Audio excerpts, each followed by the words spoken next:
Amara Bennett stood outside the banquet hall, rain soaking through her bright red coat, mascara streaking down her brown cheeks as she stared at her phone screen. Through the glass doors behind her, she could see her younger sister Kenji laughing with their parents, showing off the engagement ring that caught every light in the room. Inside, music played, champagne flowed, and everyone celebrated love. Everyone except Amara. Her hands shook as she scrolled through her contacts, stopping at one name. The only person who might understand. The only person who had never judged her, never made her feel small, never looked at her with pity in his eyes. Julian Crawford. Her best friend since their sophomore year at Howard University. The brilliant, kind man who had built a tech empire from his dorm room and still remembered to text her every Sunday morning to ask how her week was going.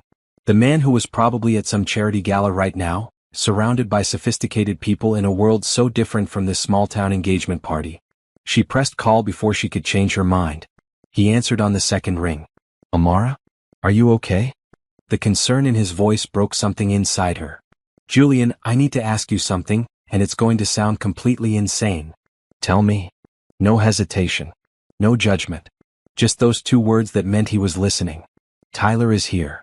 Her voice cracked on her ex-boyfriend's name. At Kenji's engagement party. With his new fiancée. They got engaged 3 months after we broke up. 3 months, Julian. And everyone keeps looking at me like I'm this sad, pathetic woman who can't keep a man. My aunt literally asked me if I'd considered online dating. My mother keeps patting my hand and telling me my time will come. And Kenji's fiancée's sister just told me she knows a great therapist who specializes in helping women process romantic failure. She heard Julian moving, probably leaving whatever event he was attending. Where are you right now? Outside the hall. I can't go back in there. But it gets worse. She laughed, a bitter sound that hurt her throat. Next month is the Maplewood reunion. 10th year since high school graduation.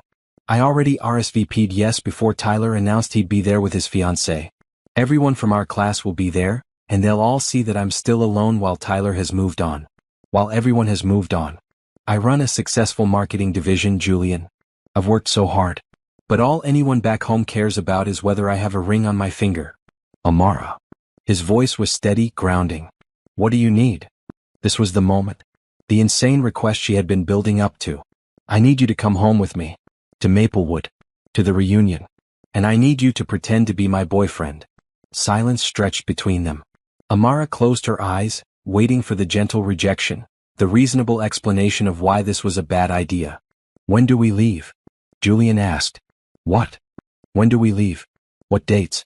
I'll clear my schedule. Julian, you can't just clear your schedule. You have board meetings and investor calls and probably 100 things that are more important than my small-town drama. Nothing is more important than you. He said it so simply, so completely, that Amara felt tears spring to her eyes again. Send me the dates. I'll handle everything. And Amara? We're not pretending I'm your boyfriend. We're showing everyone the truth, that you're brilliant and successful and loved. They just won't know that the loved part is by your best friend instead of a romantic partner. Now go back inside, hold your head high, and know that you're not facing any of this alone. Amara wiped her eyes, smearing her mascara further. Why are you so good to me? Because you're worth it. Always have been. Now go celebrate your sister's happiness. I'll see you soon. The call ended, and Amara stood in the rain for another moment, letting his words sink in. Julian was coming. Julian would be by her side. Somehow, that made everything feel manageable. She straightened her shoulders, smoothed down her red coat, and walked back into the banquet hall. Tyler was talking with a group near the bar, his fiancée's hand possessively on his arm. He looked up as Amara entered and she saw the flash of pity in his eyes. But Amara just smiled. A real smile this time. Because in a few weeks she'd return to this town with Julian Crawford at her side, and no one, especially not Tyler Morrison, would ever look at her with pity again.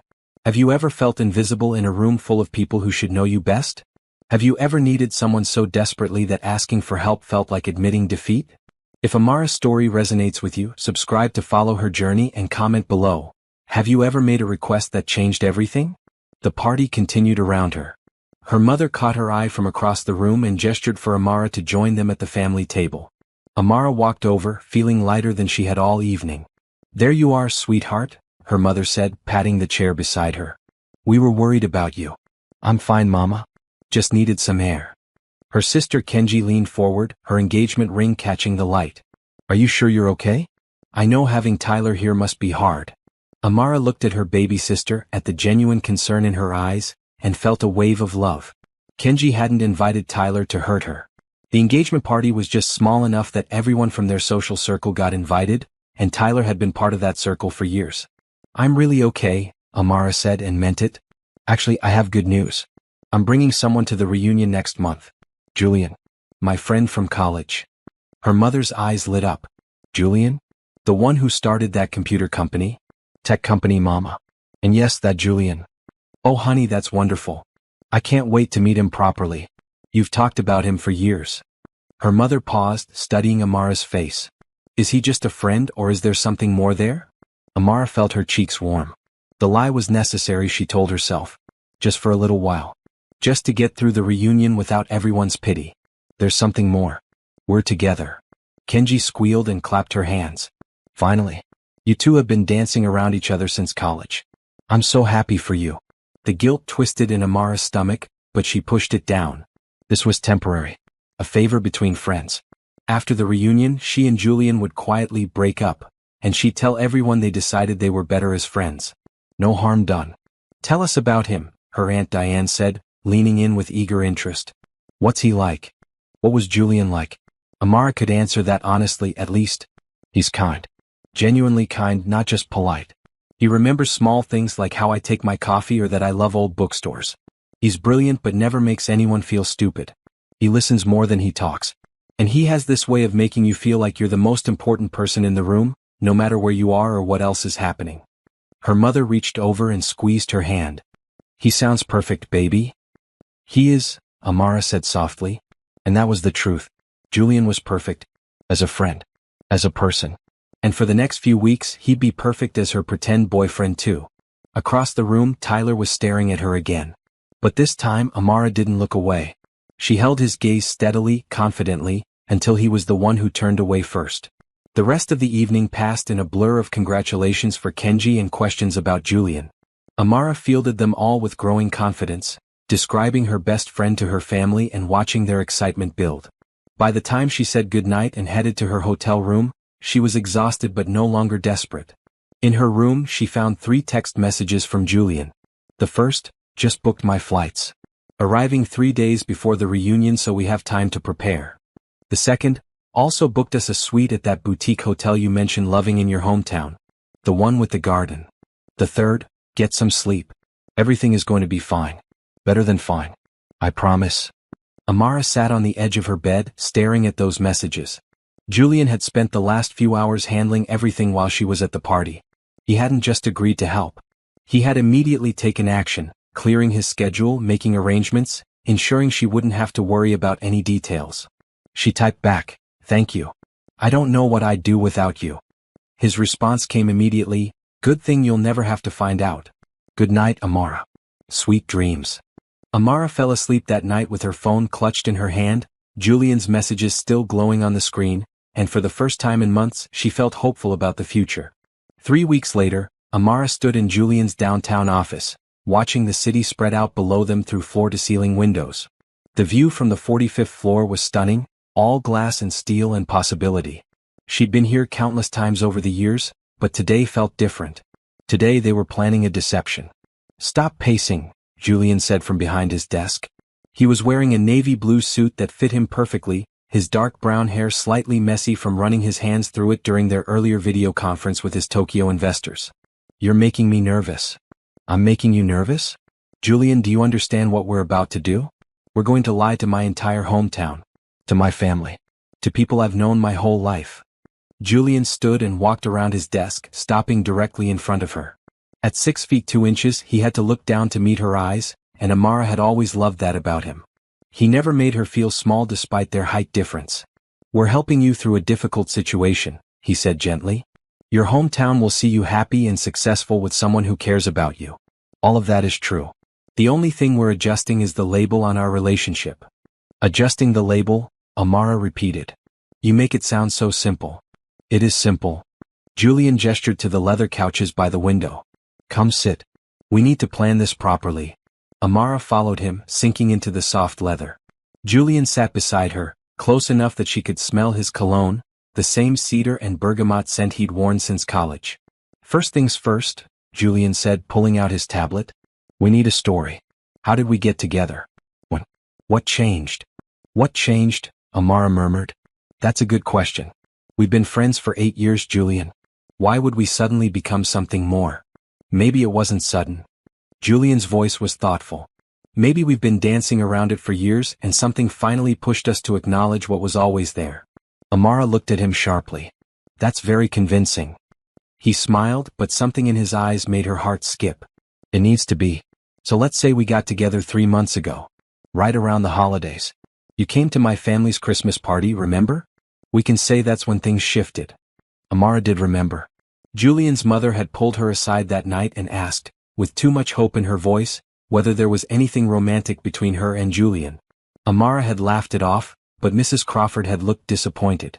Okay, Amara agreed. 3 months. That's believable. What about our first date? The Italian place on Fifth Avenue. I took you there for your birthday last year, and you said it was the most romantic restaurant you'd ever been to. I did say that. Amara felt warmth spread through her chest. Julian remembered the smallest details. What else do we need to cover? Julian pulled up a document on his tablet. I made a list. Physical affection levels we're comfortable with. Pet names, if any. How we handle questions about our future together. Exit strategy for after the reunion. Amara stared at the detailed outline. You made a list. I make lists for everything. You know that. But he looked almost sheepish. Too much. No, Amara said softly. It's perfect. Very you. They spent the next hour going through every scenario. Julian suggested they keep physical affection natural, hand-holding and casual touches that would read as genuine. No forced kisses or overdone displays. As for pet names, Amara said she'd probably just call him Jules like she always did, and Julian agreed that sounded authentic. What about sleeping arrangements? Julian asked, his tone carefully neutral. The boutique hotel only had 1 suite available. I booked it because you mentioned loving that place, but I can get a second room at another hotel if you'd prefer. No, it's fine, Amara said quickly. Too quickly, maybe. I mean, we're adults. We can share a suite. There's probably a couch. There's a couch, Julian confirmed. I'll sleep there. We can figure it out when we get there. Amara stood, suddenly needing to move. Julian, are you sure about this? Your company is about to launch that new software platform. You have that keynote speech at the tech conference. This is taking you away from important things. Julian stood too, closing the distance between them in 2 steps. He took her hands, his grip warm and steady. Amara, look at me. She did, meeting his dark brown eyes. You are important. You're one of the most important people in my life, and you have been since we met in that campus library 8 years ago when you told me my coding was impressive but my coffee order was an abomination. Amara laughed despite herself. 12 sugars, Julian. Who puts 12 sugars in coffee? Someone who was running on 2 hours of sleep and desperately needed energy. He smiled, then grew serious again. The point is, you've been there for me through everything. When I was starting my company and terrified I'd fail. When my father was sick. When that business deal fell through and I thought I'd lose everything. You never hesitated to show up for me. So please don't question whether I'll show up for you now. It's not the same thing, Amara protested weakly. It's exactly the same thing. It's friendship. It's love. Not romantic love, he added quickly, but the kind of love that matters just as much. The kind that says I value you, I support you, and I'll be there when you need me. Amara felt tears threatening again. She'd been so emotional lately, ever since Kenji's engagement party. What did I do to deserve you? You were yourself. That's always been enough. Julian released her hands and walked to his desk, pulling out a folder. Now, I have something for you. Julian, no. You've already done too much. Just look. She took the folder and opened it. Inside were plane tickets, hotel confirmations, and a detailed itinerary. But there was also something else, a credit card with her name on it. What is this? It's for any expenses during our trip. Shopping, meals, activities. Whatever you need. Absolutely not. Amara tried to hand it back. Julian, I can pay for my own things. I know you can. But we're supposed to be a couple and I'd spoil my girlfriend. So take it. Please. This is too much. It's not enough. Julian's voice was firm. Amara, let me do this. Let me help you. You spend so much time being strong and independent and proving you don't need anyone. And you don't. But that doesn't mean you can't accept help when it's offered with love. The word love hung in the air between them. Amara clutched the folder, feeling the weight of Julian's generosity, his kindness, his unwavering support. "Okay," she whispered. "Okay. Good." Julian smiled, that warm smile that crinkled the corners of his eyes. "Now we leave in 2 days. I've arranged for a car to pick you up at 7 in the morning. We'll fly to Atlanta, then drive to Maplewood. Should arrive by early afternoon. You've thought of everything. That's my job. Well, one of them. The other job is being the best fake boyfriend you've ever had." Amara laughed. "You'll be my only fake boyfriend. Even better. No competition." As Amara left his office that evening, folder tucked under her arm, she felt a strange mix of gratitude and guilt. Julian was doing all of this for her, asking nothing in return. He'd dropped everything, rearranged his schedule, and was about to spend days pretending to be in love with her. The guilt twisted harder. Because the truth was, pretending to be in love with Julian Crawford wouldn't be difficult at all. The difficult part would be remembering it was all pretend. That night, Amara couldn't sleep. She lay in bed, staring at the ceiling, thinking about Julian's hands holding hers, his voice saying, "It's friendship. It's love." She thought about the way he looked at her sometimes, with such warmth and affection that it made her chest ache. They'd been friends for 8 years. Best friends. The kind of friends who knew each other's coffee orders and middle names and deepest fears. The kind of friends who showed up always no matter what. But they'd never been more than friends. They'd never even come close. Julian dated occasionally sophisticated women from his business world who wore designer clothes and talked about investment portfolios. Amara dated too, though less successfully, men who seemed intimidated by her career or bored by her interests. She'd never let herself wonder what it would be like to date Julian. To really date him, not as a pretense but as a real possibility. That way lay danger. Losing Julian as a friend would destroy her, and she'd never risk their friendship for something as uncertain as romance. So why did her heart race when she thought about the next few days? Why did the idea of holding his hand, of letting him touch her back or lean close to whisper in her ear, make her skin feel too warm? It's just nerves, she told herself. Just the stress of the situation. But as she finally drifted off to sleep, her last thought was of Julian's voice saying, "You were yourself. That's always been enough." And deep in her heart, in a place she didn't want to examine too closely, she wondered what it would mean if they crossed that line between friendship and something more. The private jet touched down at a small regional airport 40 minutes from Maplewood. Amara had flown commercial her entire life, crammed into middle seats with crying babies and recycled air. This was different. This was leather seats that reclined all the way back, fresh fruit and pastries whenever she wanted them, and windows so large she could watch the clouds drift by like lazy dreams. "I could get used to this," she admitted, gathering her things as they taxied to a stop. Julian grinned from across the aisle. "Just wait until you see the car." The car turned out to be a sleek black SUV with a driver named Thomas who greeted them warmly and loaded their luggage without being asked. The interior smelled like new leather and expensive cologne, and as they pulled away from the airport, Amara watched the familiar landscape of rural Georgia roll past the tinted windows. "Nervous?" Julian asked, reaching over to squeeze her hand. "Terrified," Amara admitted. "We haven't even arrived yet, and I'm already wondering if we can pull this off." "We can." Julian's voice was confident. "Remember, we're not lying about the important things. We're best friends who care about each other deeply. We're just adding a romantic label to something that's already real." Amara wanted to point out that the romantic part was actually the most important thing, the entire deception they were building. But Julian's hand was warm around hers, his thumb drawing small circles on her palm, and she couldn't quite form the words. The drive to Maplewood took 50 minutes, highways giving way to two-lane roads lined with pine trees and kudzu. They passed through small towns with names like Pineville and Harmony Springs, places where the biggest excitement was Friday night football and the county fair. Finally they reached Maplewood. Population 8,000, according to the faded sign at the town limits. The main street looked exactly as Amara remembered.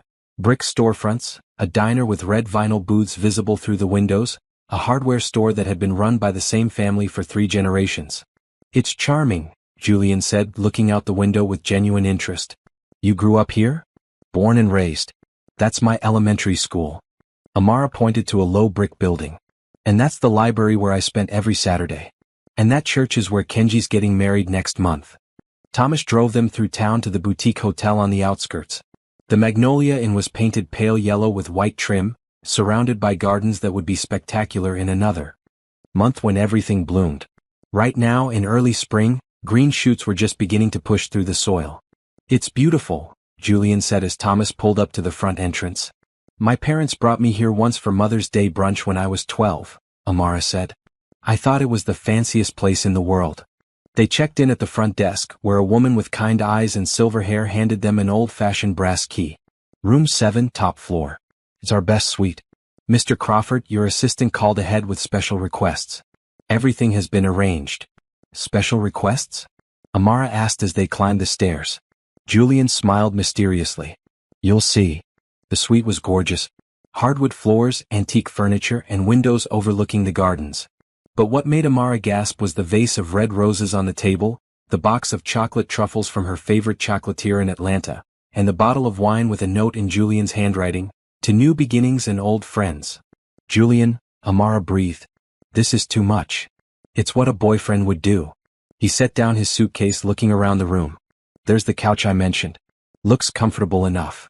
Amara studied the couch. It was beautiful, upholstered in sage green velvet, but it was maybe 5 feet long. Julian would have to sleep curled up or with his legs hanging off the edge. "You can't sleep there. You'll wake up with your back in knots." "I'll be fine." "Julian." Amara walked to the bedroom door and looked inside.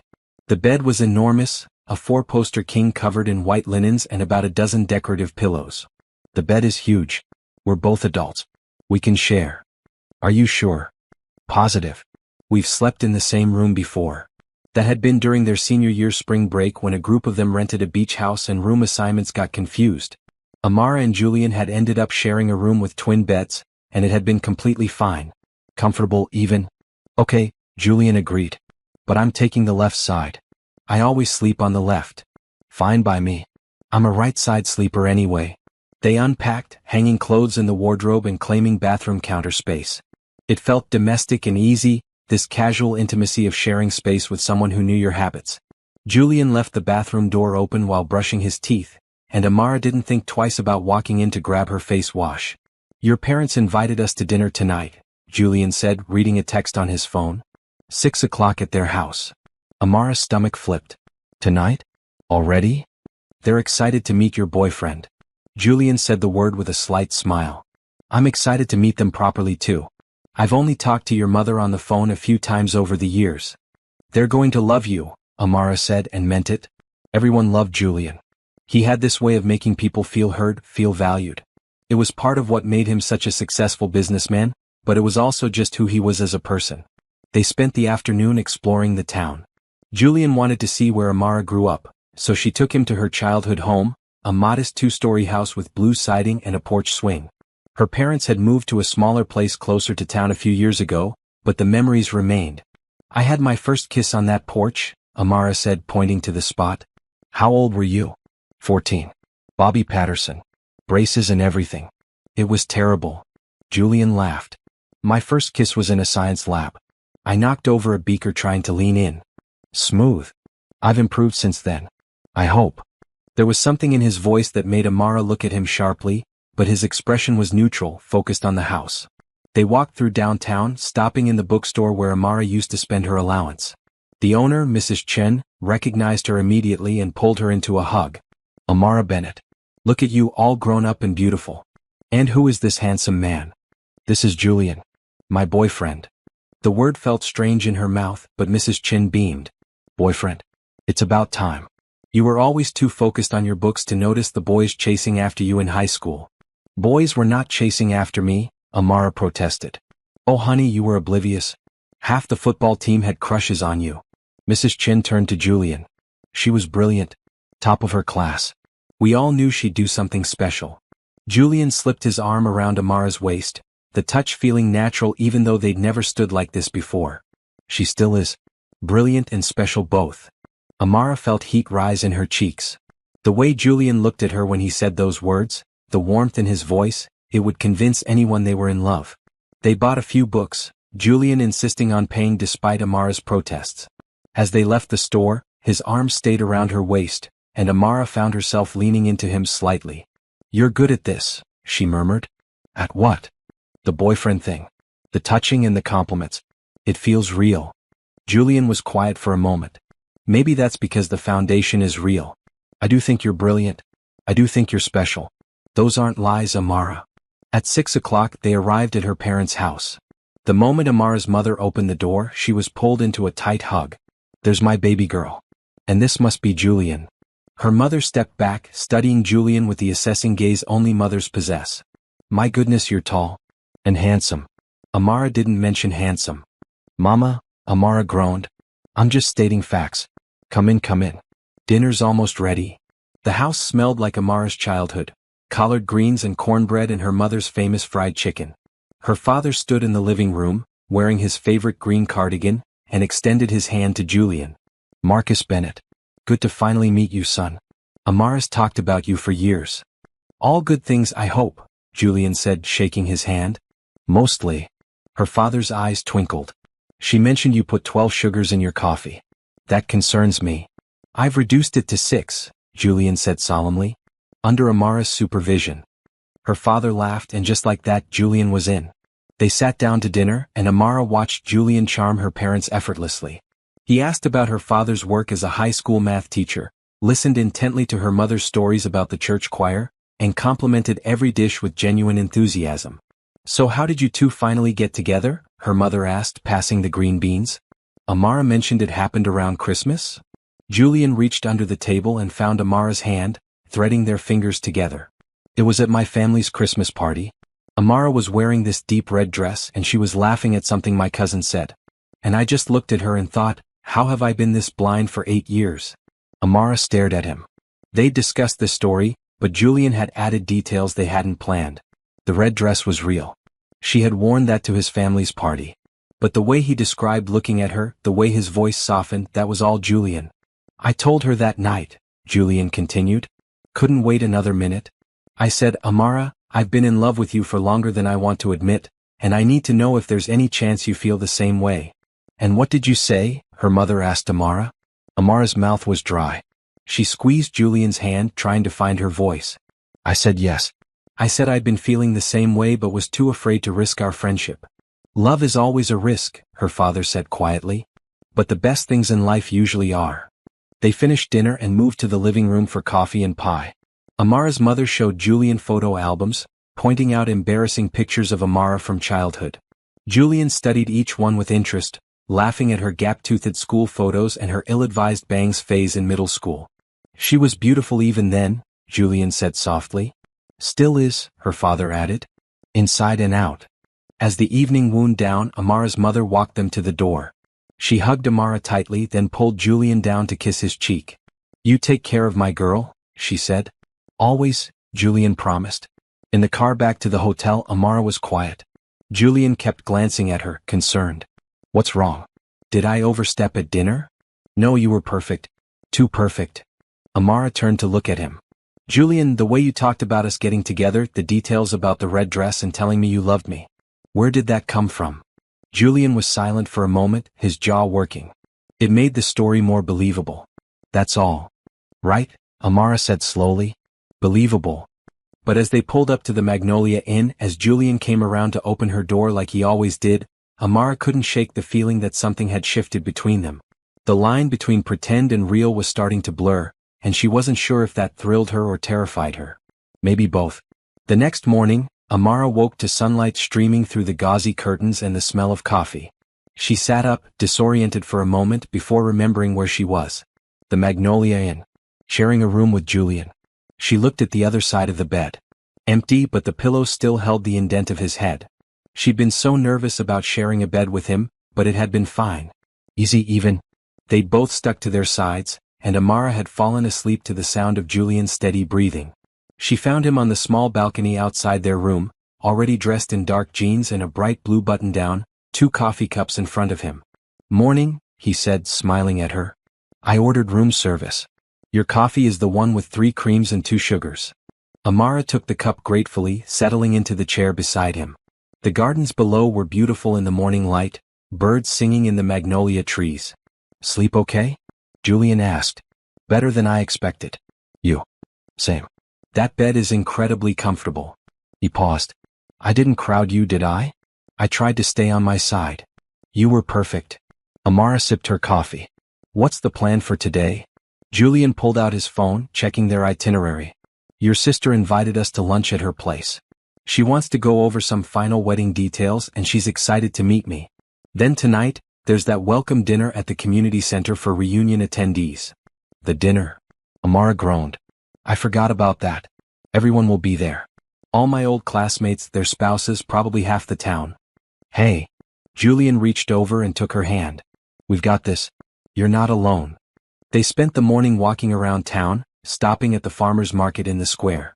Julian bought fresh flowers from a vendor who recognized Amara and teased her about finally bringing a boy home. He bought peaches from another stand, insisting they were the best he'd ever tasted. You're charming everyone, Amara observed as they walked. I'm just being myself. Your hometown is wonderful, Amara. I can see why you missed it. At noon, they drove to Kenji's apartment on the east side of town. Kenji lived in a converted warehouse with her fiancé, Omar Hassan, a graphic designer who worked remotely. The space was modern and bright, with exposed brick and hanging plants everywhere. Kenji threw her arms around Amara the moment they walked in. I'm so glad you're here. And Julian finally. I've heard so much about you. Omar shook Julian's hand warmly. Man, good to meet you. Amara talks about you constantly. They settled around the kitchen table, where Kenji had spread out wedding planning materials. Sample invitations, seating charts, menu options.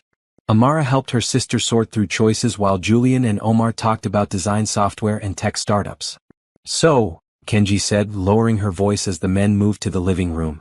How serious are you two? Amara's heart skipped. What do you mean? I mean you've been friends forever. Now you're together. Are we talking casual or forever? It's still new, Amara hedged. We're taking it one day at a time. Kenji studied her sister's face. You look happy. Happier than I've seen you in a long time. He's good to you? The best, Amara said honestly.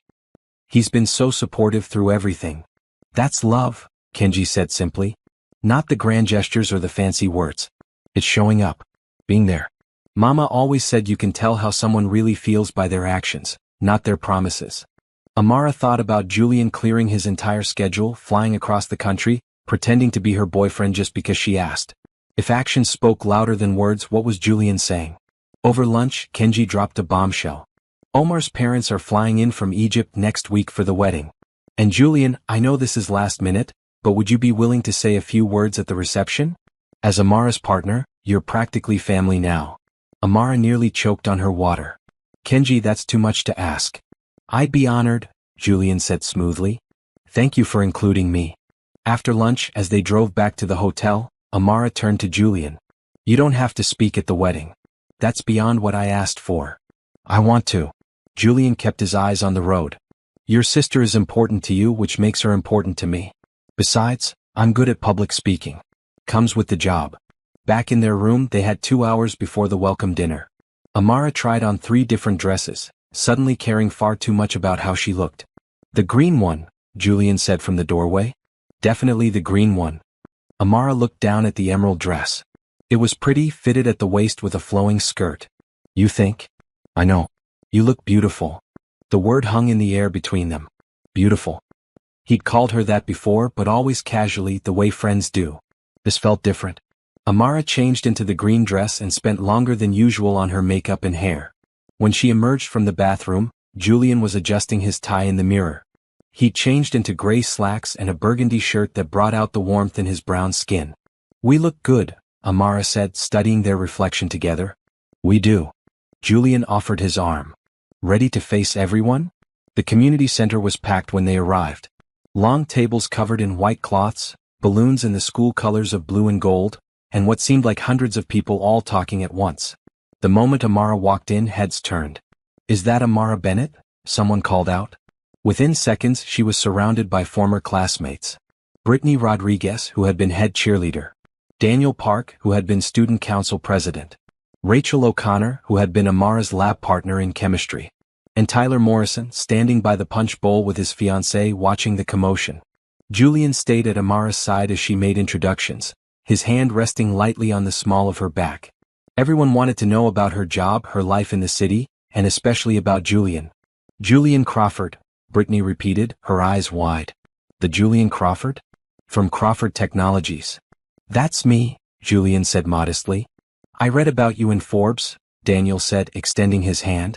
That software platform you developed is revolutionary. Thank you. It's been a team effort. Don't be modest, Amara said, pride in her voice. Julian built something incredible. He's changed how businesses handle data security. Julian squeezed her hand, a silent thank you for the support. Tyler appeared then, his fiancée on his arm. She was pretty in a generic way, blonde and thin and wearing a dress that probably cost more than Amara's monthly rent. Amara, Tyler said. Good to see you. And this must be the boyfriend everyone's talking about. Julian Crawford. Julian shook Tyler's hand, his grip firm. And you are? Tyler Morrison. Amara and I dated a while back. I see. Julian's voice was cool, polite. Well, it's nice to meet anyone from Amara's past. Though I have to say, I'm much more interested in her present and future. Tyler's smile faltered slightly. His fiancée, sensing tension, pulled him toward the buffet table. Sorry, Amara murmured to Julian. That was awkward. That was perfect. Did you see his face? Julian grinned. Come on, let's get some food. I'm starving. They filled their plates and found seats at a table with some of Amara's former classmates. The conversation flowed easily, stories of high school mixed with updates on current lives. Julian fit in seamlessly, laughing at the right moments, asking thoughtful questions, making everyone feel comfortable. Speech. Someone called out. The class president should give a speech. Daniel stood reluctantly, tapping his glass for attention. He gave a short welcome speech, thanking everyone for coming and raising a toast to old friendships and new beginnings. Then Brittany stood. I want to say something too. Amara Bennett, I was so jealous of you in high school. You were smart and kind and you didn't even know how special you were. But look at you now. Successful, happy with a man who clearly adores you. You give the rest of us hope. Applause filled the room. Amara felt tears prick her eyes. She'd spent so much time feeling like a failure for being single, for not having the picture-perfect life. But these people, her peers, they saw her success. They celebrated it. Julian leaned close, his lips nearly brushing her ear. See? You've always been enough, Amara. You just needed to see yourself through their eyes. The evening continued with music and dancing. Julian pulled Amara onto the dance floor for a slow song, one hand on her waist, the other holding hers. They moved together easily, naturally, like they'd been dancing together for years. Thank you, Amara said softly. For all of this. For being here. There's nowhere else I'd rather be. Amara looked up at him, at the sincerity in his eyes, and felt something shift in her chest.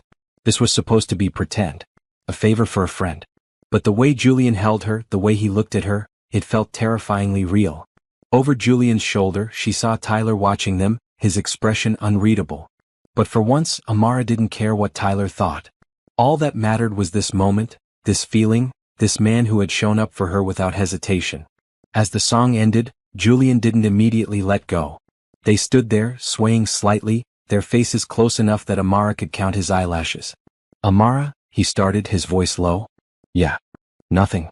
Just wanted to say your name. They stayed at the dinner until late, talking and laughing with old friends.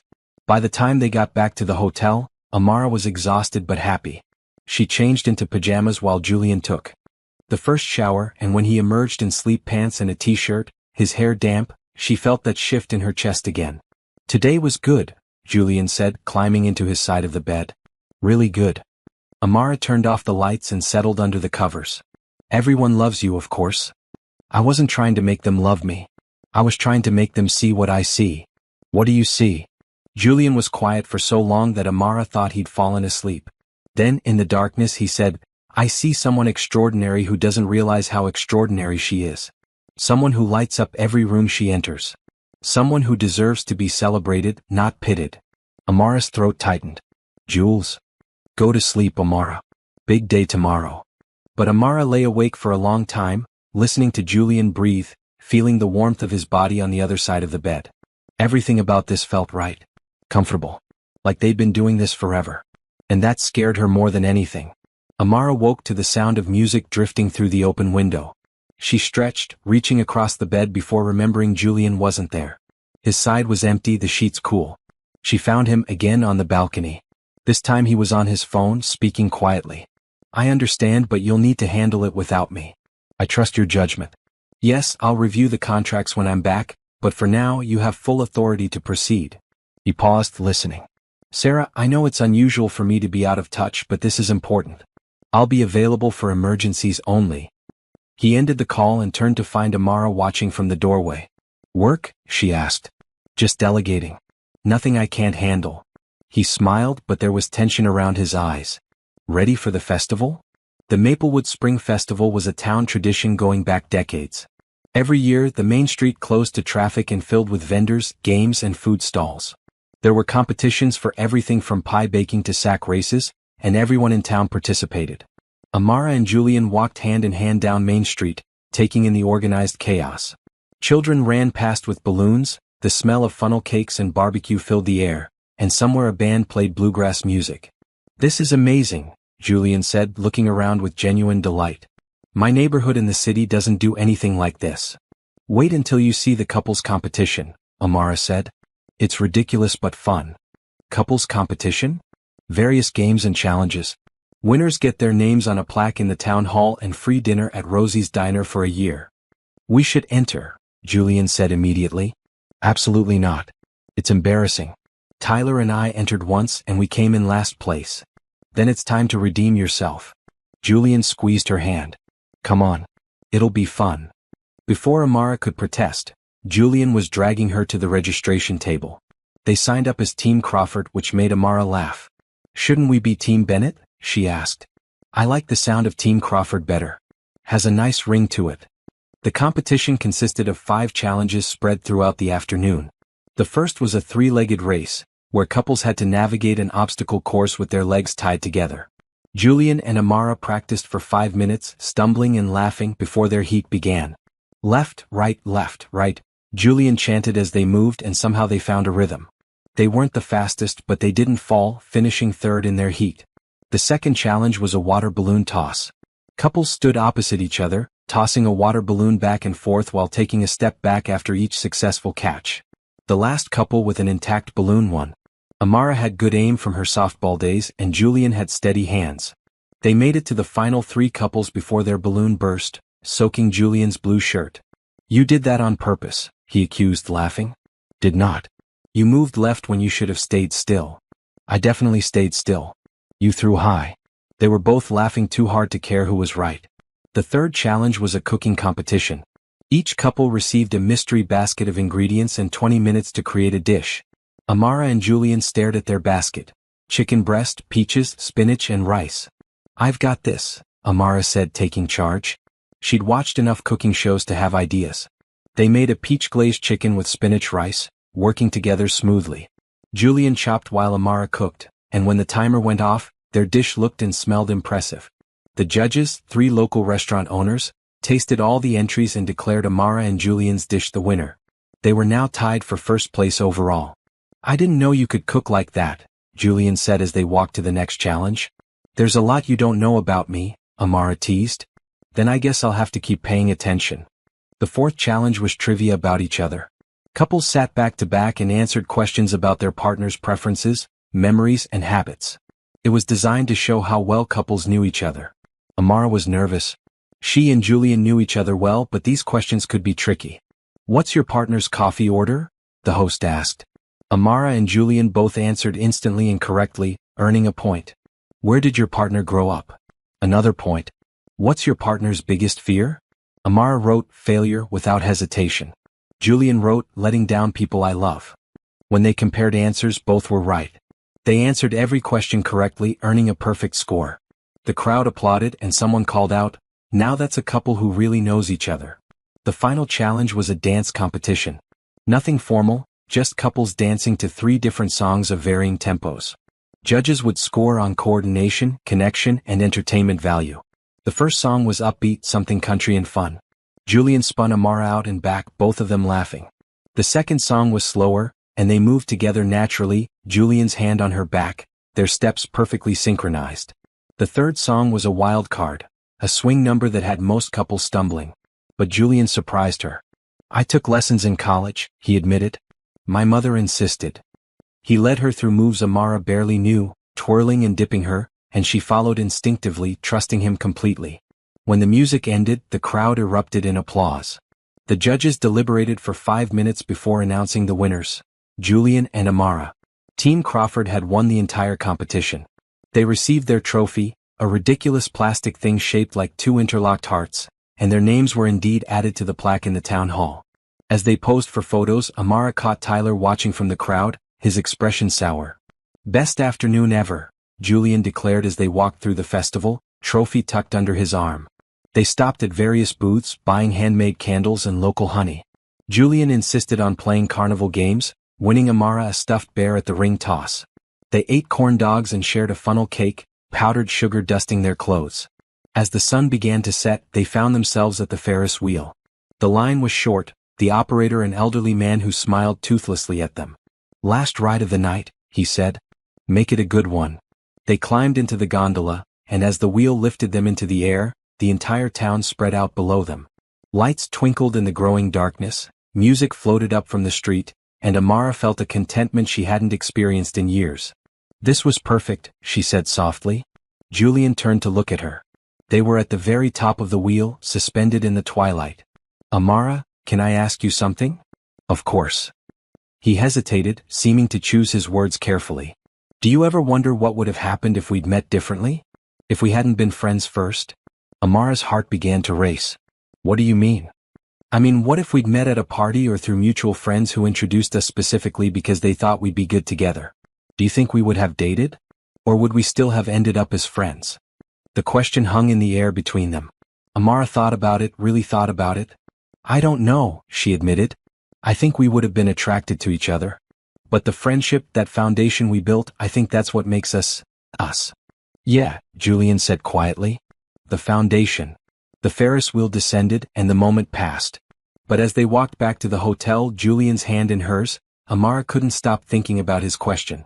About what might have been or what might still be possible. That night, after they'd showered and changed, they sat on the balcony under the stars. Julian had ordered wine from room service, and they sipped it slowly, talking about everything and nothing. "Thank you for today," Amara said. "For making it so fun. I know you probably had better things to do than enter a small-town couples competition.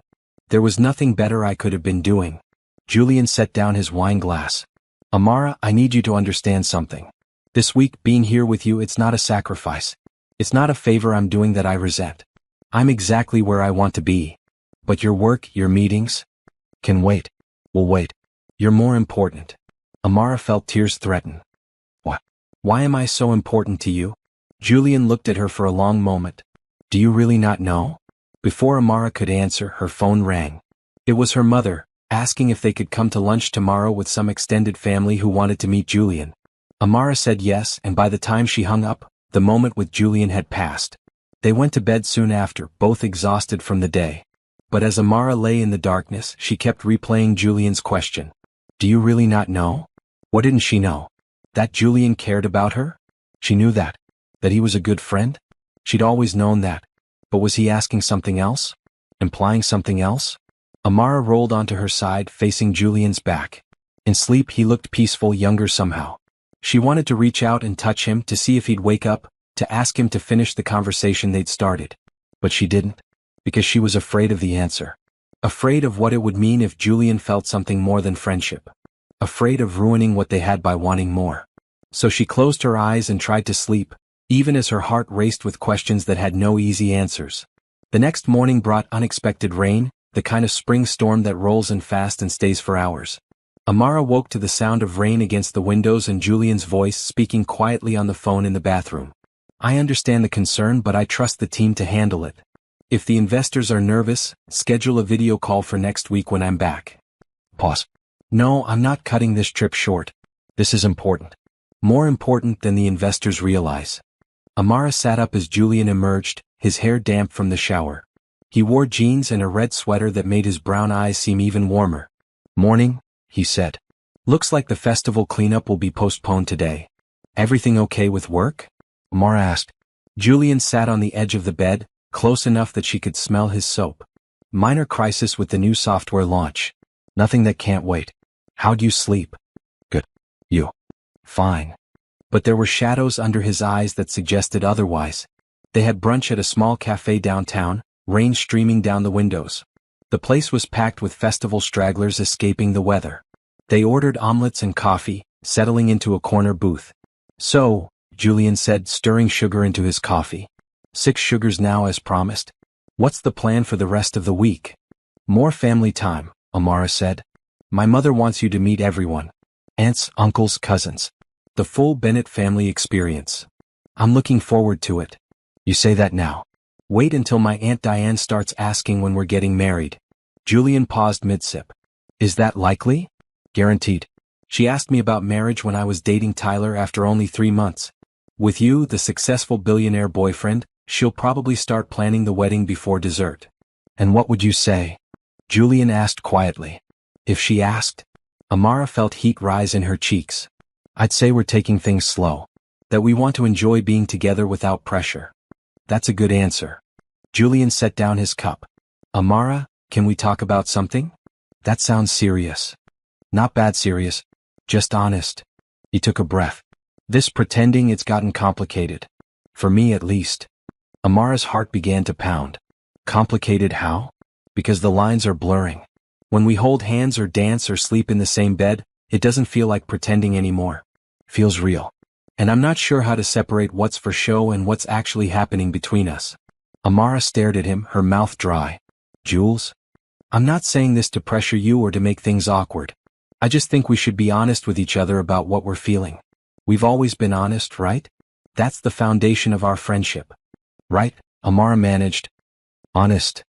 So I'll go first. Julian leaned forward, his eyes intense. I've loved you as a friend for 8 years. But lately, maybe especially this week, I've started to wonder if that's the only kind of love I feel for you. And I think you might be wondering the same thing. Amara couldn't breathe. Julian had just said the thing she'd been too afraid to even think clearly. He'd put words to the confusion and attraction and fear that had been building since they arrived in Maplewood. I don't know what I'm feeling, Amara admitted. Everything is mixed up. We're pretending for my family, but when you touch me or look at me a certain way, it doesn't feel like pretending. And that scares me because I can't lose you, Julian. I can't risk our friendship for something that might not work. Who says it won't work? Julian reached across the table and took her hand. Amara, we already have the hard part. We know each other. We trust each other. We genuinely like spending time together. Isn't that a better foundation for a relationship than most couples start with? But what if we try and it fails? What if we date and realize we were better as friends? What if I lose you completely? Or what if we try and it's everything we never knew we needed? Julian's thumb traced circles on her palm. What if we're already halfway in love and just too scared to admit it? Amara pulled her hand back, not because she wanted to but because she needed to think clearly, and Julian's touch made thinking impossible. This is too much. Too fast. We came here to get through my hometown reunion, not to change our entire relationship. Maybe this week was about more than the reunion. Julian's voice was gentle but firm. Maybe we needed this, the pretending, to see what's been there all along. I can't do this right now. Amara stood, grabbing her purse. I need some air. It's pouring rain. I don't care.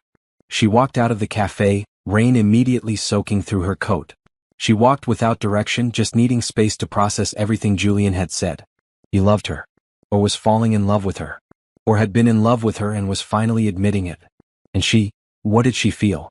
The truth, the terrifying truth, was that she'd been in love with Julian Crawford for at least 2 years. Maybe longer. She'd just buried it so deep, hidden it so well that she'd convinced herself it wasn't real. Because Julian was her best friend, her safe person, the one relationship in her life that was uncomplicated and stable. Except it wasn't uncomplicated anymore. And it hadn't been stable since the moment he'd agreed to come to Maplewood with her. Amara found herself at the town park, standing under the gazebo for shelter. The rain created a curtain around her, isolating her in this small dry space. She sat on the bench, her coat dripping, and let herself cry. She cried for the confusion and the fear. She cried for the friendship that might be changing forever. And she cried because deep down, under all the fear, she wanted what Julian was offering. She wanted to stop pretending and make it real. I thought I'd find you here. Amara looked up to find Julian standing at the gazebo entrance, soaked despite the umbrella he carried. You followed me. Of course I followed you. You ran out in a storm. He sat beside her, close but not touching. Amara, I'm sorry. I shouldn't have put all that on you during a casual brunch. It wasn't casual, Amara said, wiping her eyes. Nothing about this week has been casual. No, Julian agreed. It hasn't. They sat in silence, listening to the rain. Finally, Amara spoke. I'm scared, Jules. I'm so scared of losing you. You won't lose me. I promise you that. Even if we try this and it doesn't work, even if we decide we're better as friends, you will never lose me. I'm not going anywhere. You can't promise that. Yes, I can. Because you're not just my best friend, Amara. You're my person. The one I call when something good happens. The one I want to share things with. The one whose opinion matters most. That doesn't change based on whether we're dating or not. Amara turned to look at him. Really look at him. His hair was plastered to his forehead, his red sweater dark with rain, but his eyes were clear and certain. What if I'm not ready? She asked quietly. Then we wait. We keep pretending for your reunion, we go back to the city, and we give you time to figure out what you want. No pressure. No ultimatums. Just honesty and patience. And if I'm never ready? If I decide the risk is too great? Julian's smile was sad but genuine. Then I'll accept that. I'll be disappointed, but I'll accept it. Your friendship is worth more to me than any potential romance. Amara felt something crack in her chest. Julian was giving her an out, a safe way to preserve their friendship. He was putting her comfort above his own feelings. And that, more than anything he'd said, told her what she needed to know. I'm not ready, she said slowly. But I might be. I just need time to process this, to figure out what I'm feeling without the pressure of performing for my family. Take all the time you need. And in the meantime? In the meantime, we stick to the plan. We're a couple for your reunion and your family. But we keep talking, keep being honest about what we're feeling. And when you're ready, however this goes, we'll face it together. Amara nodded, relief flooding through her. Okay. I can do that. They sat in the gazebo until the rain slowed to a drizzle. Julian draped his jacket around Amara's shoulders, and they walked back to the hotel slowly, not holding hands but walking close enough that their arms brushed with every step. Back in their room, they changed into dry clothes. The vulnerability of the morning left them both quiet, processing. Amara showered, letting the hot water warm her chilled skin, and when she emerged she found Julian on the balcony again, staring at the garden below. Jules? She called softly. He turned, and something in his expression made her cross to him. She wrapped her arms around him from behind, resting her cheek against his back. Thank you, she murmured. For being patient. For understanding. Julian's hands came up to cover hers, holding her close. Always. They stood like that for a long time, neither speaking, just being present with each other. And Amara realized that this quiet intimacy, was what she'd been afraid to lose. But maybe, just maybe, she didn't have to lose it. Maybe she could have this and more. Maybe Julian was right and they were already halfway in love. Maybe the scariest thing wasn't trying and failing. Maybe the scariest thing was never trying at all. The next 3 days passed in a blur of family gatherings, wedding preparations, and careful navigation of the new awareness between Amara and Julian. They continued their charade, holding hands and exchanging affectionate looks, but now every touch carried extra weight. Every smile meant more than it had before. Kenji's wedding was set for Saturday, and the entire Bennett family was mobilizing to make it perfect. On Thursday morning, Amara and Julian joined Amara's mother and aunts at the church to help with decorations. We need white roses here, Aunt Diane directed, pointing to the altar. And the tulle needs to be draped, not bunched. Bunched looks cheap. Julian climbed a ladder to hang garlands while Amara arranged flowers. He worked without complaint, taking direction from the Bennett women with good humor. At one point, Aunt Diane pulled Amara aside. That man is a keeper, she said, watching Julian help Amara's mother hang fairy lights. He's not just handsome and successful. He's kind. And patient. Do you know how rare that is? I know, Amara said softly. Then don't let him go. I've seen the way he looks at you, honey. That's real love. The kind that lasts. Amara's throat tightened. If only Aunt Diane knew the truth. That none of this was real. Or at least it hadn't started real. Now she wasn't sure what it was. That afternoon, Omar's parents arrived from Egypt. Dr. Hassan and his wife Layla were warm and welcoming, embracing Amara immediately and complimenting Julian on his manners and obvious devotion to Amara. A man who looks at a woman the way you look at Amara, Dr. Hassan said to Julian, that's a man who understands what matters. That evening, both families gathered at the Bennett home for a pre-wedding dinner. The house was packed with relatives, food covering every surface, conversation flowing in multiple languages as the two families merged. Julian fit seamlessly into the chaos, helping in the kitchen, playing with the children, and charming every relative he met. Amara watched him from across the room, talking animatedly with Omar about Egyptian architecture. He looked happy. Genuinely happy. And she realized he wasn't acting for her benefit. He actually enjoyed the big family gatherings and the noise and the warmth. After dinner, the women gathered in the living room while the men cleared dishes. It was a Bennett tradition, this separation of tasks, and normally Amara bristled at the gender roles. But tonight, she was grateful for the chance to talk with the women in her family. "Tell us everything," her cousin Monica demanded. "How did you land Julian Crawford?" "I didn't land him," Amara protested. "We're friends who became more." "But how? You've known him for years. What changed?" Amara thought about Julian's story from the first family dinner, about seeing her in the red dress and finally admitting his feelings. "I think we both stopped being afraid," she said honestly. "We stopped worrying about ruining the friendship and started wondering what might be possible." "That's beautiful," Kenji said, squeezing Amara's hand. "I'm so happy for you." The guilt twisted in Amara's stomach. She was lying to her family, letting them believe in this false relationship. But what was she supposed to say? "Actually, it's all pretend and I'm not sure how I really feel about him?" Later that night, back at the hotel, Julian sat on the edge of the bed and pulled out his phone. "My assistant sent over the speech I need to give at Kenji's reception. Want to hear it?" "You already wrote a speech?" "Had it written. I wanted your approval before the wedding." He read it aloud, a beautiful piece about love and partnership and the courage it takes to commit to another person. He talked about watching Amara with her family, seeing the values she'd been raised with, and how lucky Omar was to be joining such a caring family. When he finished, Amara had tears in her eyes. "It's perfect. Jules, that's absolutely perfect. You think Kenji will like it?" "She'll love it. Everyone will." Amara hesitated. "Can I ask you something?" "Always." "Did you mean it? What you said in the speech about courage and commitment?" Julian set down his phone, giving her his full attention. "Every word." "Amara, I know we're in this strange in-between place right now, but I meant what I said in the gazebo. However this develops between us, I'm committed to being in your life. That takes courage too, admitting you care about someone enough to risk everything." "What if I'm not brave enough?"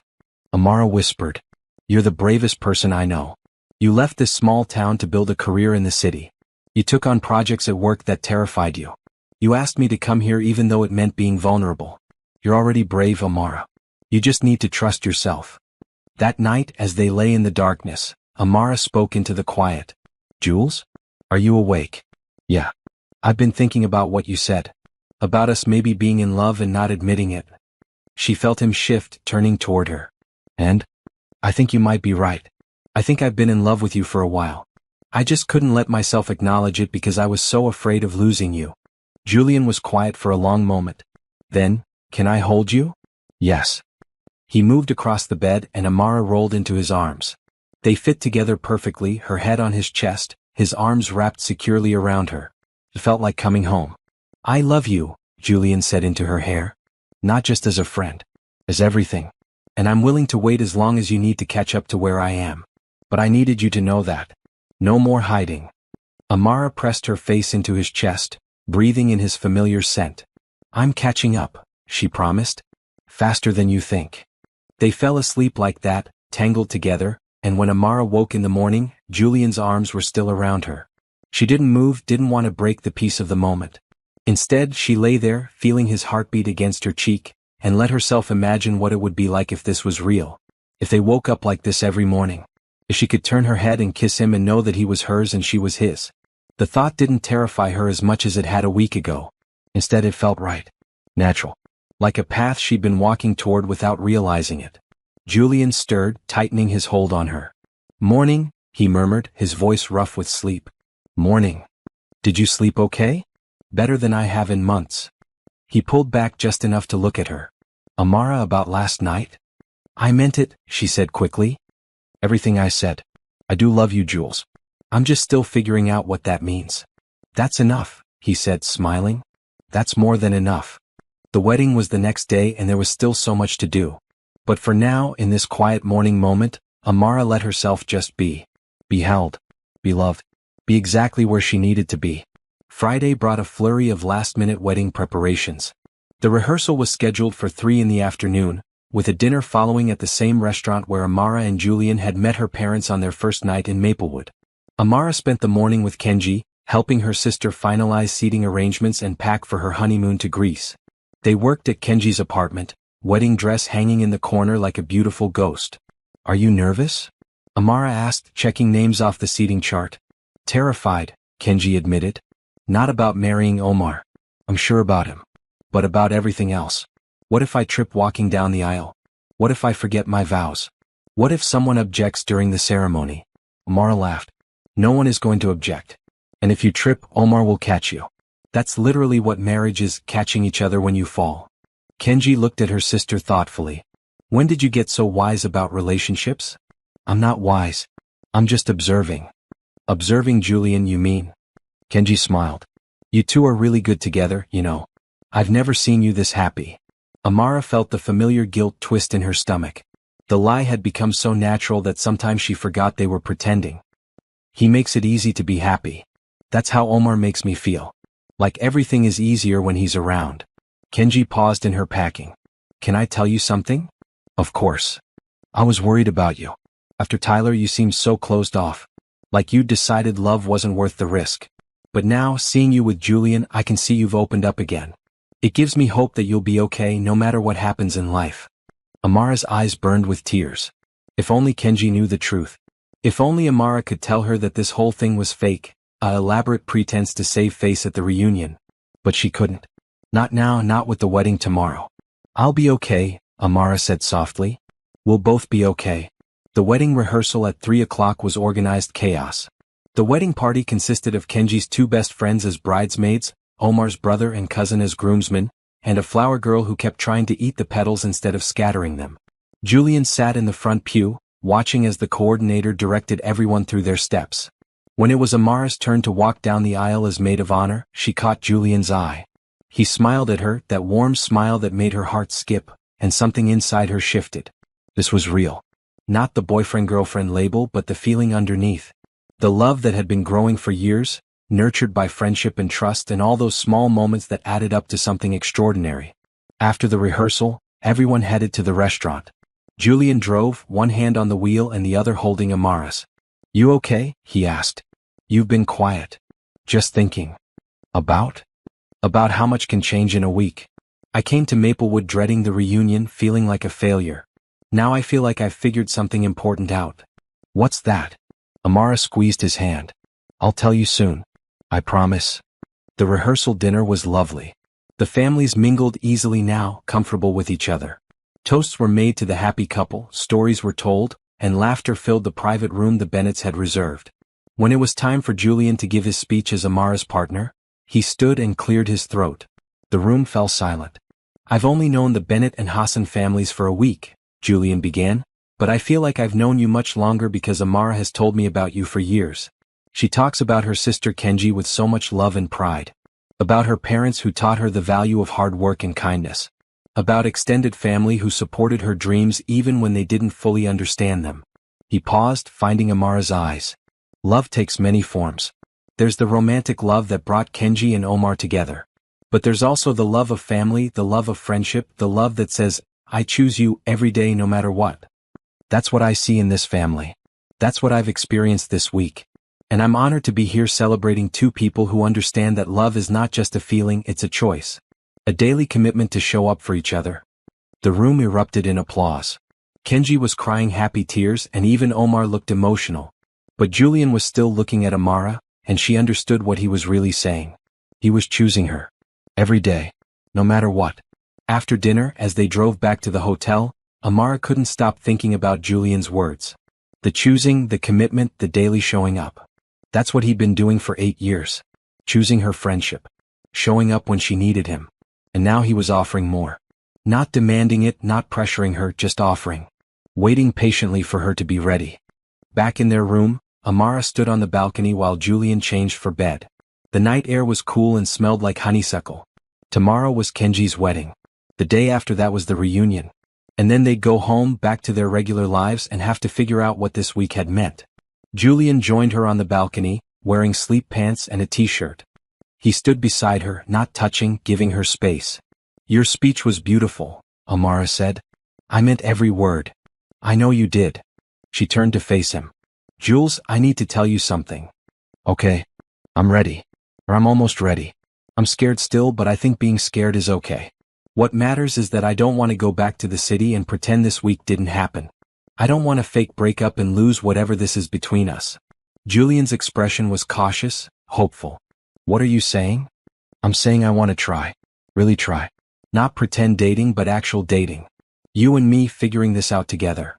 Are you sure? No, Amara admitted with a shaky laugh. But I'm sure that I love you. That I want you in my life as more than a friend. That waking up in your arms the other morning felt right in a way nothing has felt right in a long time. Julian closed the distance between them, cupping her face in his hands. Amara Bennett, can I kiss you? Yes. He leaned in slowly, giving her time to change her mind. But Amara didn't want to change her mind. She rose on her toes, meeting him halfway. The kiss was gentle at first, tentative. Testing. Then Julian's arms came around her waist, pulling her closer, and Amara melted into him. The kiss deepened, 8 years of friendship and tension and unspoken feelings pouring into this one moment. When they finally broke apart, both breathing hard, Julian rested his forehead against hers. That was worth waiting for, he said. We've wasted so much time. We haven't wasted anything. We built a foundation. Now we're just adding another floor to the building. Amara laughed, the sound bright with joy. Did you just use an architecture metaphor? I'm a tech guy. It's the best I've got. They kissed again, slower this time, exploring. Learning each other in this new context. It felt familiar and new at the same time, comfortable and exciting. Eventually they went back inside, both reluctant to end the moment but knowing they had a big day ahead. They lay in bed facing each other, hands clasped between them. What do we tell people? Amara asked. About us. The truth. That we were friends who fell in love. We don't have to tell them we were pretending. We can just say things developed naturally during the trip. Which is actually true, Amara realized. We were pretending at first, but somewhere along the way it stopped being pretend. Exactly. Julian brushed a curl away from her face. No more hiding, Amara. From each other or from the world. No more hiding, she agreed. They fell asleep still holding hands, and when Amara woke in the night, Julian had pulled her close, her back to his chest, his arms secure around her waist. She smiled in the darkness and let herself relax into his warmth. This was real. They were real. And tomorrow at Kenji's wedding, they wouldn't have to pretend anymore. Saturday morning dawned bright and clear, the storm from earlier in the week giving way to perfect spring weather. Amara woke early to Julian kissing her shoulder, a sweet gentle wake-up that made her smile before she even opened her eyes. Good morning, he murmured against her skin. Best morning, she corrected, rolling over to face him. They lay there for a few minutes, just looking at each other, neither quite believing this was real. Finally, Julian sighed and sat up. Much as I'd love to stay here all day, your sister is getting married and you need to be there early. Come with me, Amara said impulsively. To the bridal suite. I know it's supposed to be just bridesmaids, but I want you there. Are you sure? I'm sure. No more separating you from important moments. So Julian came to the church with Amara at 9 in the morning, carrying her bridesmaid dress and a bag full of emergency supplies Amara's mother had assembled. The bridal suite was already chaos when they arrived, makeup artists setting up, the photographer capturing getting ready shots, and Kenji in the center of it all looking radiant and terrified. Jules? Kenji called out when she saw him. Thank goodness. We need someone tall to hang these decorations. Julian was immediately put to work, and he handled it with good humor, following directions from 5 different women simultaneously. Amara watched him help, thinking how easily he'd integrated into her family, how natural it felt to have him there. By 11 o'clock, Kenji was in her dress, a simple elegant gown with lace sleeves and a flowing train. She looked stunning, and when Amara's mother saw her, she burst into tears. My baby girl, she sobbed. All grown up. Mama, you're going to make me cry and my makeup is finally perfect, Kenji protested, but she was tearing up too. The wedding started at noon. Julian found his seat in the 3rd row, between Amara's Aunt Diane and Omar's cousin. The church filled with guests, all dressed in their finest, the air scented with roses and anticipation. The music started and the wedding party began processing down the aisle. Amara walked slowly, one hand gripping her bouquet of red roses, her eyes finding Julian's in the crowd. He smiled at her and she smiled back, feeling lighter than air. Then came Kenji, walking down the aisle on their father's arm. She looked like a dream, backlit by sunlight streaming through the stained glass windows. Omar, waiting at the altar, had tears streaming down his face. The ceremony was beautiful. The pastor spoke about commitment and love, about building a life together through joy and challenge. Kenji and Omar exchanged vows they'd written themselves, promising to be partners and best friends, to choose each other every single day. Amara's eyes kept drifting to Julian. He was watching the ceremony with genuine emotion, and when Kenji and Omar kissed, sealing their vows, Julian looked directly at Amara. The message in his eyes was clear. Someday that could be us. The thought didn't scare her anymore. Instead, it filled her with warmth and possibility. The reception was held at the Magnolia Inn, in the gardens that were now fully blooming with spring flowers. Tables were set up under white tents, string lights crisscrossing overhead, and a small dance floor had been installed near the fountain. The weather was perfect, warm but not hot, with a gentle breeze carrying the scent of honeysuckle. Julian found Amara as soon as the receiving line finished, offering his arm. "You look beautiful," he said, studying her in her bridesmaid dress. The emerald green matched her eyes. "You clean up pretty well yourself." Julian wore a navy suit with a burgundy tie that made his brown eyes pop. They found their seats at the head table. Julian placed strategically next to Amara even though technically partners weren't supposed to sit at the bridal party table. But Kenji had insisted, and no one argued with the bride on her wedding day. Dinner was served, a delicious meal of chicken and fish with all the southern sides Amara had grown up eating. Speeches followed dinner, the best man telling embarrassing stories about Omar, the maid of honor talking about watching Kenji fall in love. Then it was Julian's turn. He stood, looking comfortable and confident, and the crowd quieted. "I gave a speech last night about love and choice and commitment," Julian began. "But today, watching Kenji and Omar exchange vows, I realized I left something out. I forgot to mention the courage it takes to let yourself be loved." He paused, his eyes finding Amara's. "We spend so much time thinking about whether we love someone enough, whether we're capable of the commitment, whether we can be what another person needs. But we don't always ask if we're brave enough to accept love when it's offered, to believe we deserve it, to trust that someone sees all our flaws and chooses us anyway." Amara's breath caught. Julian was speaking to the room, but he was speaking to her. Kenji and Omar understand this. They're not just promising to love each other. They're promising to accept love, to believe they're worthy of it. And that's the real magic of today. Watching two people say yes not just to marriage but to being loved completely. The room erupted in applause. Julian sat down, and Amara reached under the table to squeeze his hand. "That was for me," she whispered. "That was for us." After the speeches, the dancing began. The first dance belonged to Kenji and Omar, swaying together while everyone watched. Then the father-daughter dance and the mother-son dance, and finally the floor opened to everyone. Julian pulled Amara onto the dance floor, one hand on her waist, the other clasped with hers. They moved together easily, naturally, like they'd been dancing together for years. "I love you," Amara said, the words coming easily now. "In case I haven't said it enough today. You can say it as many times as you want. I'll never get tired of hearing it. I love you. I love you. I love you." Julian laughed, spinning her out and back. "I love you too. More than I knew it was possible to love someone." They danced through multiple songs, only taking breaks when others cut in to dance with them. Tyler was there with his fiancée, but Amara barely noticed him. Let him see her happy. Let him see what real love looked like. As the sun began to set, painting the sky in shades of orange and pink, the photographer gathered the wedding party for photos.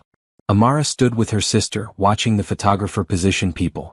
"You're next," Kenji whispered, gesturing to Julian who was chatting with Omar across the garden. "Maybe," Amara said, but she was smiling. "Definitely. That man looks at you like you hung the moon." After photos, after the cake cutting and the bouquet toss, which Amara deliberately dodged, after the sparkler send-off as Kenji and Omar left for their honeymoon, the guests began trickling away. Julian and Amara stayed until the end, helping pack up decorations and leftover food. By the time they got back to their room it was past midnight and both were exhausted. "Best wedding I've ever been to," Julian said, collapsing onto the bed. "Best day," Amara agreed, lying down beside him. They didn't bother changing, just kicked off their shoes and lay together in their fancy clothes talking about the day. About Kenji's happiness, about the beautiful ceremony, about all the small perfect moments. "Tomorrow's the reunion," Julian said eventually. "I know." Amara rolled onto her side, facing him. "I'm not nervous anymore though. I know what matters now. It's not about proving anything to my old classmates or making Tyler jealous. It's about being happy. being loved. And I am. Because of you. Julian pulled her close, kissing her forehead. We should probably sleep. Tomorrow's a big day. Not as big as today. Today was perfect. Tomorrow will be too, Julian promised. Because we'll be together. They fell asleep in their wedding clothes, wrapped around each other, and Amara dreamed of white dresses and promises and a future that suddenly seemed bright with possibility. Amara woke to sunlight and the feeling of Julian's arms around her waist. They'd fallen asleep in their wedding clothes, and now those clothes were wrinkled beyond repair. She didn't care. Everything felt right in a way it hadn't before.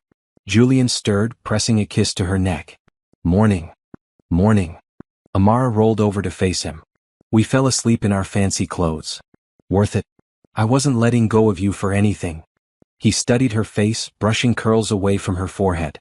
Big day today. The reunion. You ready? With you? I'm ready for anything. They showered and dressed, Amara choosing a red dress that hugged her curves, Julian in dark jeans and a blue shirt. Looking at them in the mirror, Amara thought they looked good together. Like they belonged.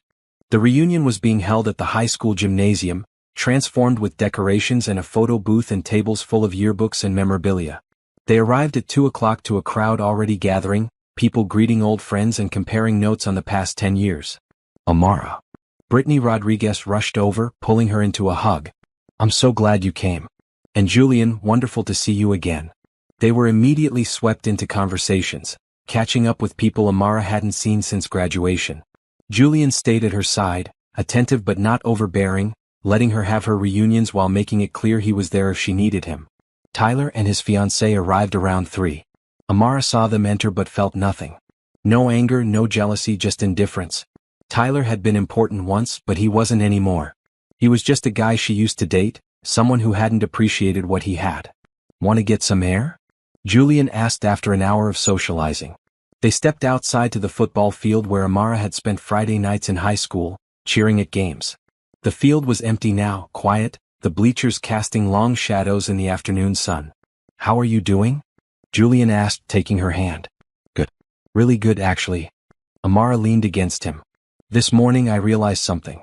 I spent so much energy being afraid that people were judging me for being single, for not having my life figured out. But most people here are just trying to figure out their own lives.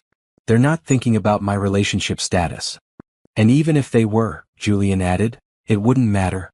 Because you're not defined by who you're dating. You're successful and brilliant all on your own. I know that now. But it helps having you here to remind me. They walked around the track talking about the reunion, about the people they'd met. Julian asked thoughtful questions about Amara's high school experience, and she found herself telling stories she'd forgotten, remembering good times instead of dwelling on the awkward years. When they returned to the gymnasium, the reunion was in full swing. Music played, people danced, and a slideshow of old photos ran on a projector screen. Amara found herself laughing at pictures of her teenage self, complete with questionable fashion choices and terrible haircuts. You were adorable, Julian said, studying a photo of 16-year-old Amara with braces and bangs. I was a disaster. An adorable disaster. He pulled her onto the dance floor as a slow song started. Come here. They swayed together, Amara's head on Julian's chest. Around them, other couples danced, but Amara only saw Julian. Only felt his arms around her, his heartbeat against her cheek. Thank you, she murmured. For what? For coming. For pretending. For making it real. Julian pulled back enough to look at her. It was always real, Amara.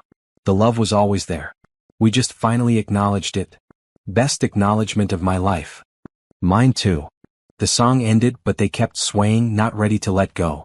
Finally, the DJ announced the last song of the night, a cheesy pop number that had everyone rushing to the dance floor. Amara and Julian danced with the group, laughing and singing along to lyrics they'd memorized in high school. It was silly and fun and perfect. This was what the reunion should have been all along, a celebration, not a comparison. As the party wound down, people exchanged contact information and promised to stay in touch. Tyler approached as Amara was saying goodbye to Brittany. Hey, he said awkwardly. Can we talk for a minute? Julian stepped back, giving them space but staying close enough to intervene if needed. Amara appreciated that, the balance of trust and protectiveness. What's up? Amara asked neutrally. I just wanted to say I'm sorry. For how things ended between us. I didn't handle it well. No, you didn't, Amara agreed. But it's okay. We weren't right for each other. I can see that now. You and Julian, you fit. I never made you look as happy as you do with him. Tyler paused. I hope we can be friends. Or at least friendly. I'd like that, Amara said honestly. No hard feelings, Tyler. They shook hands, a formal ending to a relationship that had never been quite right. Tyler rejoined his fiancée, and Julian returned to Amara's side. Closure? He asked. Something like that. Amara took his hand. Ready to go home? They said their goodbyes and drove back to the hotel for the last time. Tomorrow morning they'd fly back to the city, back to their regular lives. But everything was different now. They were different. In their room they packed slowly, neither wanting the trip to end. Finally, everything was ready for the morning departure. Amara, Julian said, sitting on the edge of the bed. Come here. She sat beside him and he took both her hands in his. This week has been the best week of my life, he said seriously. Not because of the pretending or the reunion, but because we finally figured out what we should have known all along. That we're better together than apart. I feel the same way. When we get back to the city, I want to do this right. Real dates. Meeting each other's friends as a couple, not just as friends who happen to be there. Building a relationship on top of the friendship we already have. I want that too. Good. Julian smiled. Because I'm in this for the long haul, Amara Bennett. I'm choosing you every day for the rest of my life if you'll have me. Jules, are you? I'm not proposing. Not yet. But I'm telling you my intentions. I'm telling you that this isn't a temporary thing for me. You're my person. Amara felt tears slide down her cheeks. You're my person too. You always have been. They kissed, soft and sweet and full of promise. When they pulled apart, Julian wiped her tears gently. No more crying. This is a happy moment. These are happy tears. They got ready for bed, falling into the routine they developed over the past week. Brushing teeth side by side, changing in the same room without awkwardness, climbing into bed together like they'd been doing it for years. Amara settled into Julian's arms, her favorite position now. She felt safe here, loved exactly where she was meant to be. Jules? She whispered into the darkness. Yeah. I'm glad I called you that night. After Kenji's engagement party. I'm glad I asked you to come here. So am I. Best phone call I've ever received. They fell asleep tangled together, and when morning came they woke the same way. No awkwardness, no regrets. Just rightness.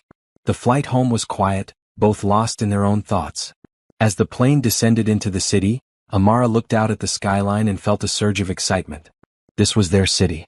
Their home. And now they'd build a life here together. Julian drove her to her apartment, helping carry her luggage upstairs. At her door he paused. Dinner tomorrow night? He asked. A real date, just us? I'd love that. I'll pick you up at 7.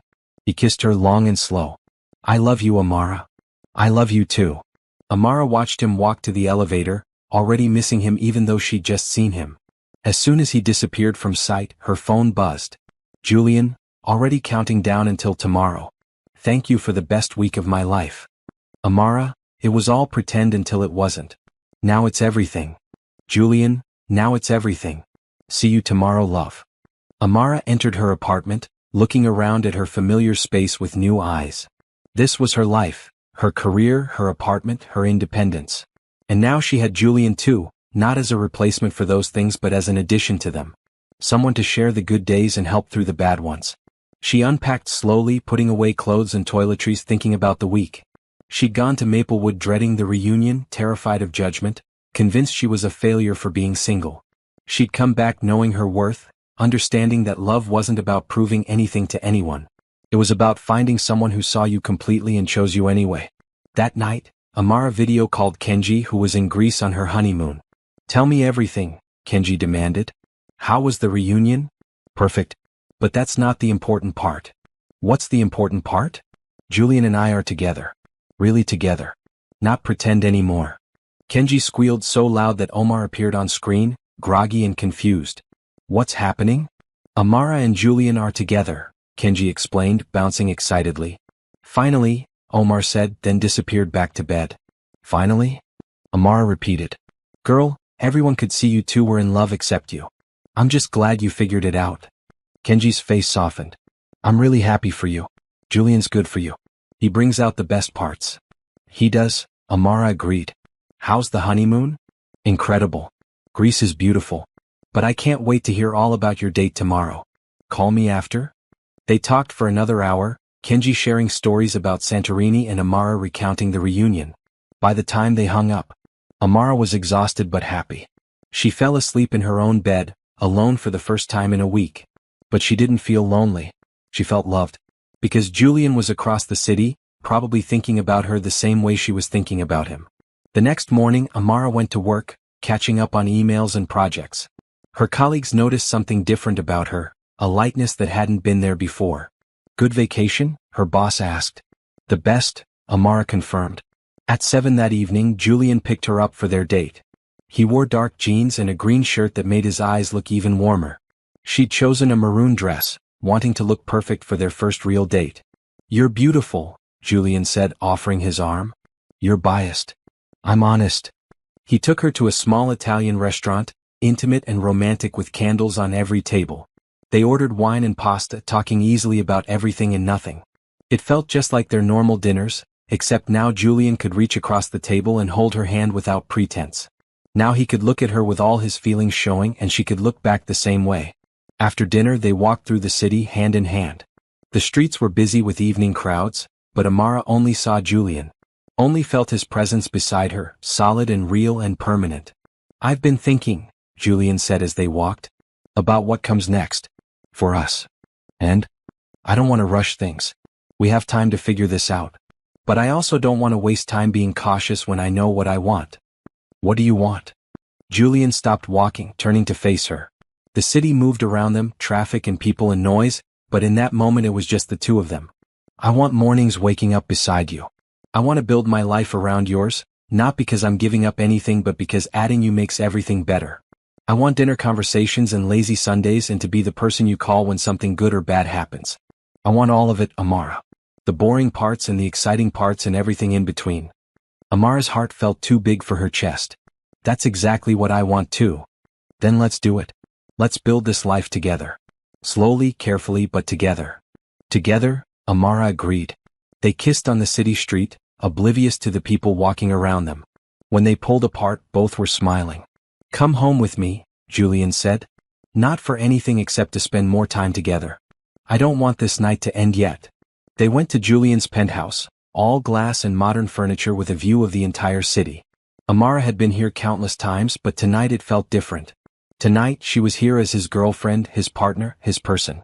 They sat on the balcony, wrapped in a blanket, watching the city lights. Julian held her close, and Amara thought about how far they'd come. From college friends to best friends to this. A love that felt inevitable and right. Do you ever think about the future? Amara asked. Like years from now? All the time. And in every version you're there. Good. Because in all my versions you're there too. They stayed on the balcony until late, talking and planning and dreaming. When Amara finally went home, past midnight, she felt like the luckiest person alive. Over the next few weeks, they settled into a relationship that felt both new and familiar. They had real dates now, fancy restaurants and museum trips and weekend getaways. But they also kept their friendship rituals. Sunday morning coffee, weeknight dinners at their favorite places, spontaneous adventures when work allowed. Julian met Amara's work friends officially as her boyfriend. They loved him, of course everyone loved Julian. And Amara met more of Julian's family and business associates, no longer as the friend he brought to events but as the woman he was building a life with. 3 months after they returned from Maplewood, Julian called Amara on a random Tuesday afternoon. Pack a bag, he said without preamble. What? Why? Because we're going somewhere. I'll pick you up in 2 hours. Julian, I have work. I already cleared it with your boss. 2 hours. Pack for warm weather. He hung up before she could protest. Amara stared at her phone, then started laughing. This was Julian, spontaneous and generous and always finding ways to surprise her. She packed quickly, throwing summer clothes into a bag.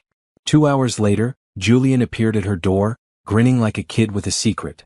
Where are we going? Amara demanded. You'll see. They drove to a private airfield where a plane waited. A much smaller plane than the one they'd taken to Maplewood, more intimate. Julian Crawford, what are you up to? Patience. You'll find out soon enough. They flew for 3 hours, Amara alternating between excitement and exasperation at Julian's refusal to explain. Finally they landed on a small island, somewhere tropical with white sand beaches and crystal clear water. Where are we? Amara asked as they climbed out of the plane. My family's private island. Well, technically my mother's, but she lets me use it. I thought we could use a few days away from the city. Just us. The house was gorgeous, open air and modern with views of the ocean from every room. Julian showed Amara around, ending in the master bedroom where their bags had already been delivered. This is incredible, Amara breathed, looking out at the water. It's our place now. I told my mother about you, about us. She said we can come here whenever we want. Build our own memories here. Amara turned to look at him. You told your mother about us? Of course. She's thrilled. She's been hoping we'd get together for years. Julian came to stand beside her. Amara, I love you. I want my family to know you, to love you. I want to integrate our lives completely. I want that too. They spent 3 perfect days on the island. Swimming in the ocean, eating meals on the beach, talking for hours about everything. Julian showed Amara his favorite spots from childhood vacations, sharing pieces of his life she'd never seen. On their last night, they sat on the beach watching the sunset. Julian had been quiet all day, and Amara could tell something was on his mind. What are you thinking about? She asked, leaning against his shoulder. About how much has changed in 6 months. How different everything is now. Good different. The best different. Julian shifted, turning to face her. Amara, I know it's only been a few months since we got together, but we've known each other for 8 years. I've loved you in some form for almost that entire time. And I know, without any doubt, that I want to spend my life with you. Amara's heart began to race. Jules? I'm not proposing. Not officially. But I'm telling you that I'm going to. When the time is right, when we're both ready, I'm going to ask you to marry me. And I wanted you to know that. To have time to think about it. To make sure this is really what you want. It is what I want, Amara said without hesitation. You're what I want. Not someday, not eventually. No. Always. Julian kissed her, slow and deep and full of promise. Then we'll know. When the time is right, we'll both know. They flew home the next day, back to their regular lives. But everything was different now. They had a future planned, a life to build together. It wasn't pretend anymore. It had never been more real. 6 months later, on a random Tuesday that felt like every other Tuesday, Julian took Amara to the park where they'd met 8 years ago. The same bench where they'd sat and talked about a philosophy paper she was writing, and he was too stressed about his computer science project. Remember this spot? Julian asked as they sat down. This is where it all started, Amara said, looking around. The park looked the same. Trees budding with new spring growth, students walking past with backpacks, the whole world moving around them. This is where I fell in love with you, Julian said quietly. That very first day. You were so smart and funny, and you called me out on my terrible coffee order. And I thought, I want to know this person. I want to be around this person as much as possible. Jules, why are we here? He slid off the bench, kneeling on the ground in front of her. Amara's breath caught. Because this is where our story started. And I want this to be where our next chapter begins. He pulled a ring from his pocket, a simple diamond on a silver band. Amara Bennett, you are my best friend, my partner, my person. You're the one I want to wake up beside every morning and fall asleep next to every night. You're who I want to build a life with, raise a family with, grow old with. Will you marry me? Amara was crying, happy tears streaming down her face. Yes. Yes, of course, yes. Julian slipped the ring onto her finger, then stood and pulled her into his arms. They kissed while students walked past, oblivious to the moment happening on that bench. When they pulled apart, both were laughing through tears. I love you, Amara said. I'm so glad I called you that night. I'm so glad you said yes to my crazy request. It was the best request I've ever received. Because it gave us the excuse to finally be honest about what we'd been feeling all along. They sat on the bench for hours, planning and dreaming and talking about their future. A wedding, eventually. Maybe kids someday. Building careers they loved while supporting each other. Growing together instead of apart. As the sun began to set, Julian stood and offered his hand. Ready to go home? Amara took his hand, her engagement ring catching the light. Ready. As long as home means wherever you are. Home will always mean wherever we are together. They walked out of the park hand in hand, toward their car and their future and all the beautiful, messy, perfect moments that waited for them. It had started as pretend, a favor between friends. But it had become the most real thing in either of their lives. Love, Amara thought, always finds a way. Even when you're not looking for it. Even when you're too afraid to hope for it. Love shows up and says, here I am. I've been here all along. You just needed to be brave enough to see me. And she had been brave. They both had. Brave enough to risk friendship for something more. Brave enough to choose each other, every single day. As they drove toward their future, Amara looked at Julian and smiled. This was just the beginning. The real beginning of everything they'd always been meant to have. If you've ever been afraid to risk a friendship for love, or if you've ever wondered if your person was right in front of you all along, this story is for you. Subscribe to see more stories about love that starts with friendship and comment below. Would you take the risk?